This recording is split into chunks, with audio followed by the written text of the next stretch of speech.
brothers and sisters.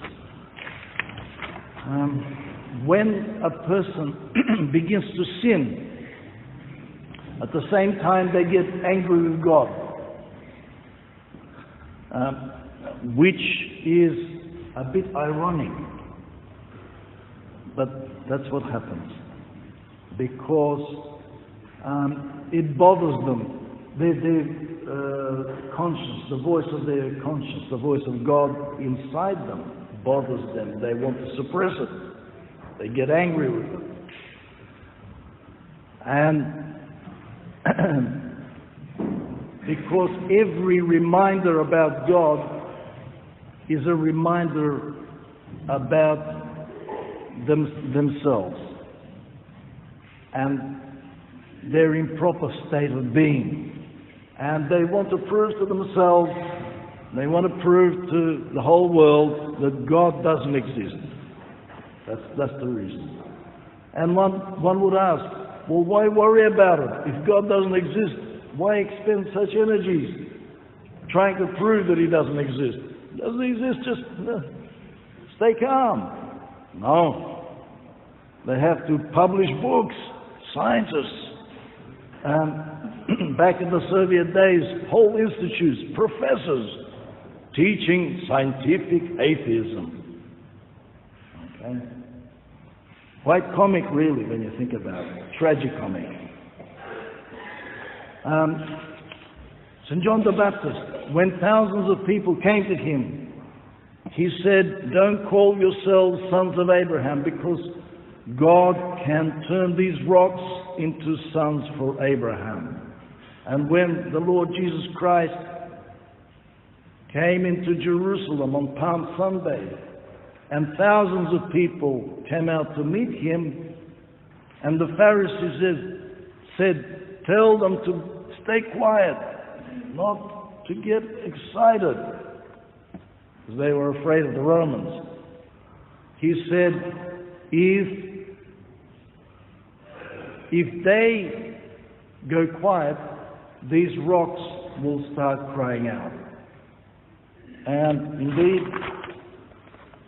the whole of nature, the whole of cosmos, beauty, harmony, order in the universe is a book about God, as we read, we hear in the book of Psalms and elsewhere in the Bible.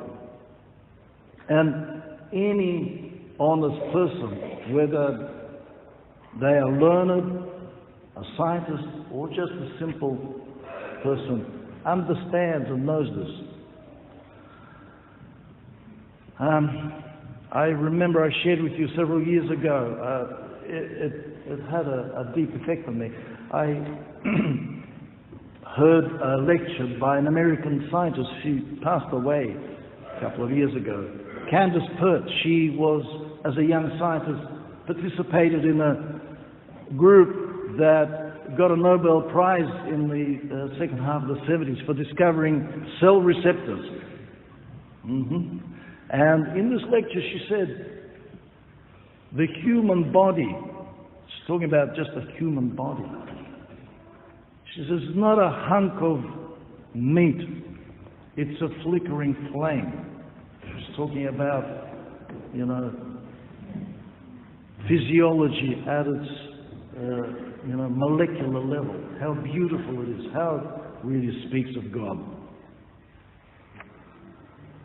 And we have to learn to notice this book of God and to understand it. And when people lose this ability, then God gets the rocks to cry out. Not only the rocks, He gets the demons to witness about Him. As in today's story, the demons cry out. They call Him Son of God. Why have you come here to torture us? Now,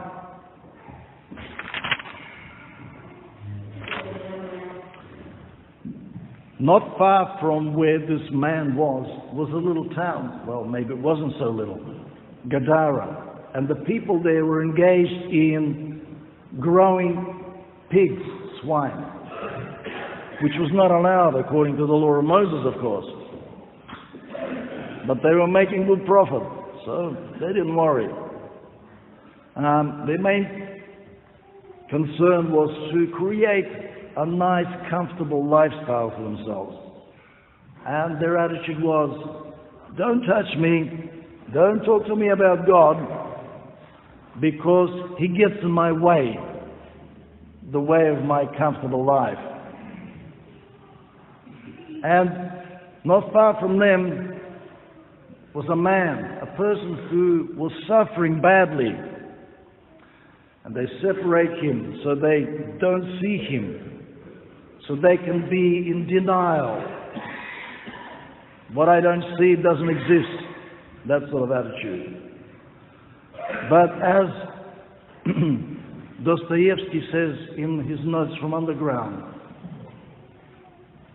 suffering may be the only cause of our consciousness, and indeed so. When we feel pain, we know we exist. It's an existential experience, isn't it? Pain, suffering. But the person who lives the swinish life says, I don't want to suffer, and I don't even want to see suffering, because I want to live nicely, eat and drink well, live in comfort, enjoy life.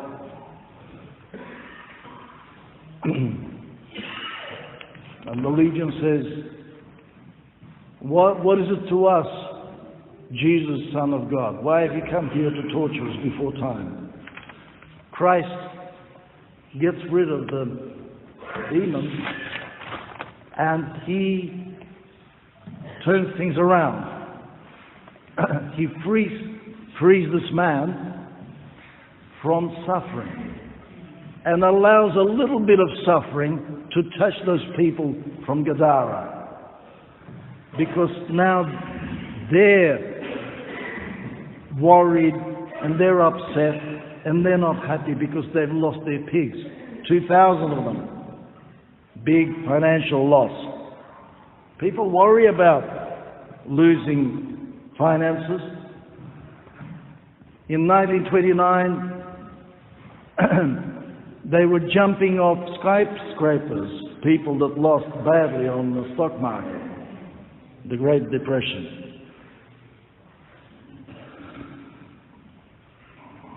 Now,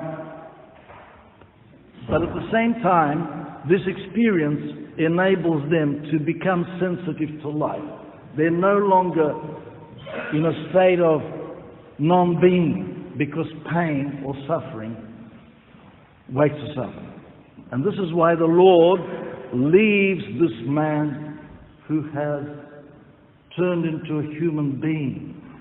He leaves him with them so they can look at him and say, wow, God does exist. This is the power of God. And what I'd like to say also is that perhaps in this modern history, 100 years ago, Russia, a legion of demons came into Russia and possessed it for decades. And now it seems that they've come out, or at least a lot of them, most of them have come out.